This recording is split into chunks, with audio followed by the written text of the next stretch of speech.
Moi, je suis passée vraiment dans des bassins de 25 mètres, alors que les compétitions, c'est des bassins de 50 mètres. Les outils, on les a, on commence à en avoir vraiment. Et là, oui, ça nous permettra d'avoir de futurs grands champions. Et je croise les doigts pour qu'il y en ait beaucoup. Que je ne sois pas la seule, ou que ni mon frère soit le seul, que pas Lucie Decaux soit la seule en judo, ni Ulrico Berry soit le seul en escrime. Il faut vraiment qu'on ait d'autres. On a le potentiel, on a la jeunesse. Bon, il manque les infrastructures, ça arrive, mais je suis sûre qu'on est capable d'avoir de grands champions. Mais le bassin ne compte que 5 couloirs, alors qu'il en faudrait 6 pour valider les performances. Des compétitions officielles ne sont donc pas à l'ordre du jour pour le moment. La collectivité départementale réfléchit à la construction d'une autre piscine qui serait située dans le prolongement du terrain actuel. Nous prévoyons de geler cette partie de foncier afin de nous permettre justement de faire l'extension de cette piscine qui à terme de toutes les façons devra accueillir d'autres collégiens, puisque je l'ai annoncé hier, il y a d'autres collèges qui sont en construction sur Cayenne, notamment au Camp du Tigre, qui nous permettra d'accueillir le 6e collège de Cayenne. Et dans la mesure où c'est une obligation légale, il nous paraît important de prendre en compte cette augmentation de la population et d'envisager justement l'extension de cette piscine avec possibilité pour elle justement d'accueillir des compétitions dans un avenir plus ou moins proche.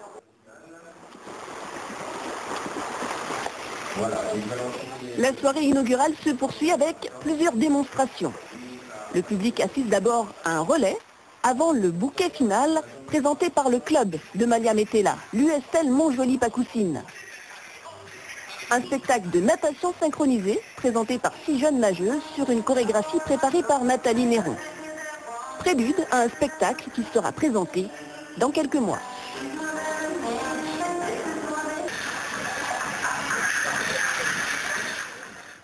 Alors ces nageuses qui sont effectivement dans le public, que vous apercevez justement, qui ont rendu hommage à Malia. Alors Malia, la natation synchronisée, ça ne vous a pas intéressé? Vous aviez préféré le sprint, le 50, le pape, le relais? Oui, beaucoup plus la natation course que la natation synchro. Mais j'ai participé pendant un an avec Ilma, ma sœur, et deux autres sœurs, les Maillets. Et en fait, on avait fait un ballet toutes les deux, c'est vrai, et pendant juste un an. Donc après, c'est devenu très difficile d'accorder les deux, natation course, natation synchro, en plus les études. Donc ça faisait beaucoup. Donc je suis restée dans la natation course. Malia Metella, vous avez plébiscité le bassin en inox. En quoi il est différent l'inox du liner ou du carrelage? Qu'est-ce que ça apporte comme différence? Je pense qu'on va le garder beaucoup plus longtemps déjà. Et sachant que l'entretien, ça va être beaucoup plus facile, on utilise beaucoup moins de produits que d'habitude et je pense que ça peut tourner beaucoup plus pour les jeunes. Je pense que c'est vraiment un avantage, sachant que dans des pays déjà comme l'Allemagne, où il faut dire que c'est un grand pays niveau natation et qui ont beaucoup de bassins, ils utilisent aussi déjà depuis longtemps les bassins en inox et apparemment ça tient très très bien. Et sachant qu'ils ont eu de bons nageurs, donc je pense qu'on croise les doigts pour avoir la même chose ici.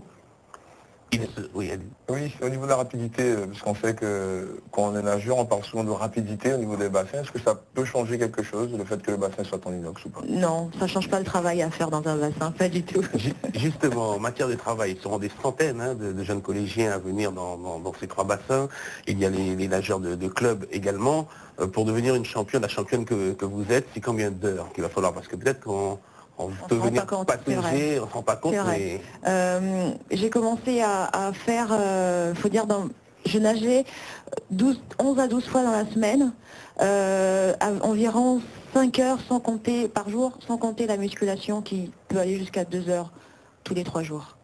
Donc ça peut être à 7 heures dans l'enceinte de la piscine par jour.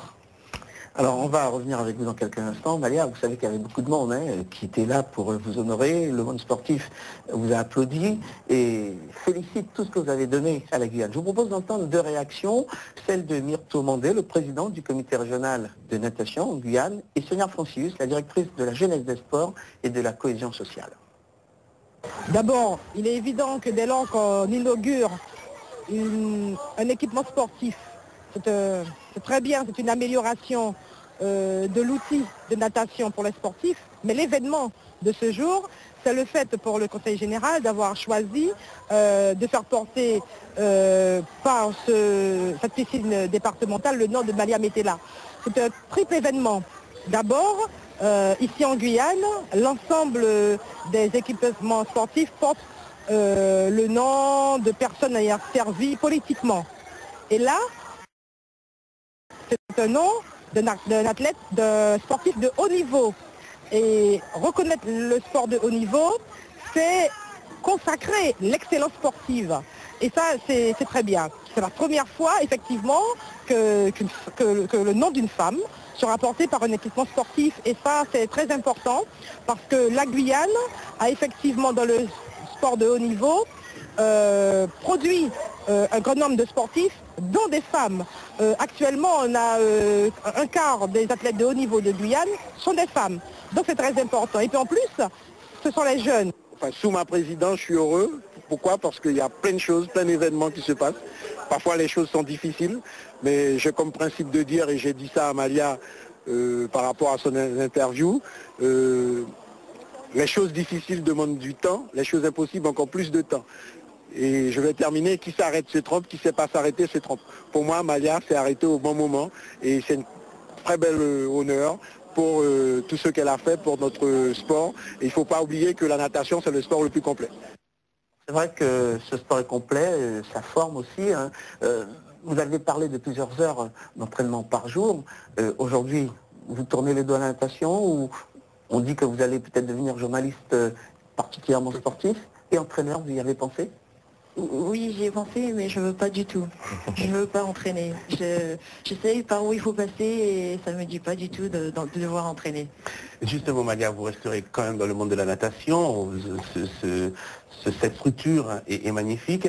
Dans le cadre de la base avancée en vue des Jeux de Rio, est-ce que vous allez devenir une ambassadrice pour que l'équipe de France, dont vous avez été la capitaine à Pékin, vienne se préparer ici en Amont-Saint-Bassin à l'ouest, l'amélioration du bassin de Baduel? Oui, bon, je garde toujours le contact avec la natation, ça c'est sûr. Je ne veux pas le perdre parce que j'ai passé toute ma vie dedans. Donc je garde en contact avec la plupart des nageurs, je les encourage, j'envoie des mots d'encouragement. Je pense que c'est très très important. Et pour la Guyane base avancée, oui, je suis ambassadrice et j'ai l'objectif de faire venir l'équipe de France avant Rio. Ils viendront, c'est sûr. Le président de la Fédération française de natation, il a confirmé. Ils viendront passer des stages aussi ici. Et on a sûrement un rendez-vous bientôt, peut-être avant la fin de l'année, avec le DTN qui va venir faire un petit passage sur la Guyane pour voir exactement comment peut se passer justement cette base avancée. Ceux qui ont vraiment besoin, il faut savoir qu'il y en a vraiment besoin de choses importantes, même pour la natation, ce qu'il ne faut pas oublier, des choses essentielles comme des bassins de récupération ou des jacuzzis assez souvent pour les nageurs, pour la récupération, des salles de kiné. Donc voilà, c'est le DTN et le président aussi, ils l'ont confirmé, ils viendront avant Rio et je vous l'assure qu'ils viendront avant aussi pour faire des stages. Nous les attendons bien sûr et je suppose que c'est le comité régional et vous l'avez dit, la base avancée, les organisateurs qui seront sans doute les plus heureux. Vous l'avez entendu, la carrière de Malia Metela a démarré dans un bassin privé, celui de Michel Néron que nous saluons. La suite vous est racontée par Claude Innocent. Malia Metela est née le 23 février 1982 à Cayenne. Tout comme sa mère, elle a toujours voulu pratiquer la natation. Arrivée à l'âge de 6 ans au sein du club de Manjoli des Papoussines, 2 années plus tard, elle prend part à de nombreuses compétitions. Elle se fait remarquer dans les meetings interrégionaux anti-Guyane, dans les Caribta Games, toujours sur la première marche du podium, soit en nage libre ou encore en papillon. C'est après quelques tests, lors de la visite médicale, que l'on a pu déceler certaines qualités de Malia. Et ce jour-là, le médecin qui avait vu une bonne quarantaine d'enfants, lorsqu'il a terminé ses examens, m'a dit « Attention, il y a une petite, là, après avoir fait les tests d'effort, qui a un cœur qui présente des qualités tout à fait particulières. » Donc ça a fait tilt, hein, puisque bon, en permanence, nous regardons les enfants, tous les enfants. Et puis je me suis dit, cette petite-là, je l'appelais à l'époque Timoustique parce qu'elle était minuscule. Je me suis dit avec les collègues du club qu'il faudra lui accorder une attention toute particulière. Promesse est tenue de la part des dirigeants de l'USLM Papoussines. Malia ne ménage pas ses efforts. Elle a tout gagné au niveau des petites catégories. Voulant absolument progresser, elle décide alors de quitter le cocon familial. Nous sommes alors en 2000, direction l'Institut national des sports à Paris, l'INSEP. Les résultats ne se font pas attendre. Championne d'Europe sur le 100 mètres nage libre, en individuel et par équipe en 2004 à Madrid. Et c'est surtout l'apothéose, 21 août 2004 à Athènes, lors des Jeux Olympiques.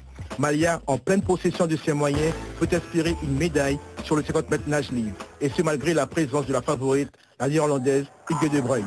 Il nous faut encore de la mémoire. Malia fait un bon départ, elle a pris 30 cm, c'est beaucoup mieux qu'en demi-finale.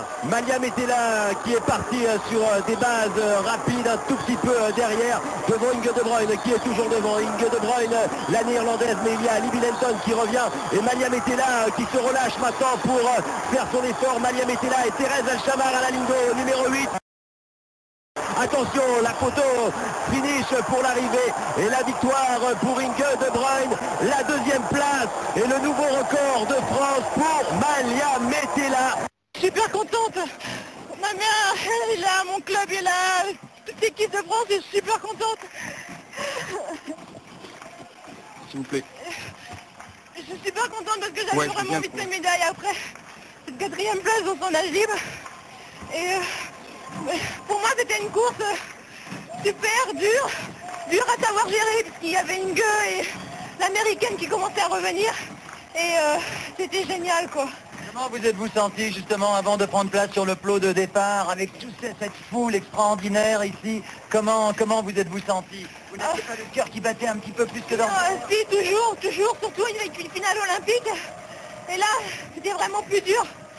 Parce que c'était une finale à savoir gérer puisque je connaissais assez souvent l'Australienne qui était dans le côté, Lenton qui nageait assez vite et qui avait une remontée assez puissante. Et j'étais confiante mais un peu stressée puisque c'était les Jeux, une finale olympique, c'était génial quoi. Des larmes qui ont ému la Guyane tout entière, à tel point qu'ils étaient plusieurs milliers à l'accueillir à l'aéroport de Rochambeau, à Matoury.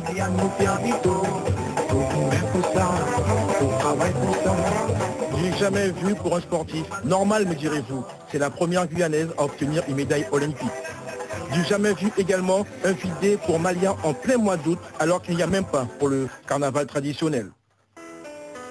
En novembre 2009, Malia Metella décide de mettre fin à sa carrière, et ce, à 27 ans. Elle détient toujours les records de France du 50 et du 100 mètres nage libre. Elle continue néanmoins de poursuivre sa route avec de nombreux objectifs à atteindre. Alors les objectifs sont atteints déjà avec le travail, je crois, Malia. Aujourd'hui, que faites-vous? Je suis en vacances, donc j'en profite un maximum et j'ai des réponses justement pour pouvoir travailler en rentrant, donc j'attends impatiemment de rentrer un peu, mais j'en profite quand même de mes vacances en ce moment en Guyane et oui, j'ai des grands projets télé à faire, donc j'attends des réponses au niveau des chaînes télé. Voilà. Jamila, vous êtes la maman de Malia. Est-ce que on peut dire aujourd'hui que tous ces succès, c'est peut-être en partie aussi un petit peu grâce à vous? Oui, c'est vraiment très très dur pour moi quand j'ai vu Malia la pleurer. Ça, je me rappelle très très bien les Jeux, j'étais là, mais c'est une joie pour moi, une joie pour la Guyane aussi. Je suis très très heureuse et voilà. J'espère que son frère va faire autant. Alors, il y aura d'autres nageurs aussi, il n'y a pas que mon fils. J'aurais aimé que tous les sportifs guyanais arrivent de haut niveau, mais il faut aussi que les parents soient aussi là avec les enfants. Moi j'ai suivi Mehdi jusqu'en métropole pour pouvoir le soutenir et il m'a dit maman si tu viens pas je vais pas. Oui. Alors je fais tout pour mes enfants. Et vous avez fait ça pour Ismaël, l'aîné? Oui, pour Malia, ouais. Et Mehdi, et là vous êtes en ce moment, vous résidez, vous avez quitté la Guyane, pratiquement vous êtes... Mais je suis souvent en Guyane, hein, c'est mon pays, hein, la Guyane c'est mon pays, je suis souvent, je ne peux pas laisser, même si je vais là-bas, je reste 3 mois, 5 mois, 6 mois, mais je reviens quand même, je me ressource en Guyane, et voilà. Donnez-nous la nouvelle de Mehdi. Ah, Mehdi va très bien. Il est à Toulouse, hein? Il est à Toulouse, au TOEIC de Toulouse, très très bien. Et, il s'est intégré parce que dès le début c'était un petit peu dur, mais maintenant ça va, il s'entraîne normalement et je demande aux entraîneurs, il n'y a pas de problème. Mehdi s'entraîne très très dur. J'espère cette année, l'année prochaine qui vient, il va faire quelque chose. Je pense qu'il va faire mal. Alors, s'il n'est pas encore effectivement aux Jeux Olympiques de Londres, hein, il a participé aux Jeux Olympiques de la jeunesse, médaillé, et en en espère. En nombre, c'est vrai qu'il y a de la concurrence en ce moment. Mais Rio peut-être. Mais Rio en 2016, sûrement, ça. En tout cas, merci en tout cas, je crois que ça valait... Juste pour dire merci à Djamila pour les petits gâteaux dont on avait le droit. Alors les reportages sur Malia, ils étaient bons. Vous en avez eu hier. Merci en tout cas de rester avec nous, parce qu'il y a encore beaucoup de choses dans ce stade de 9.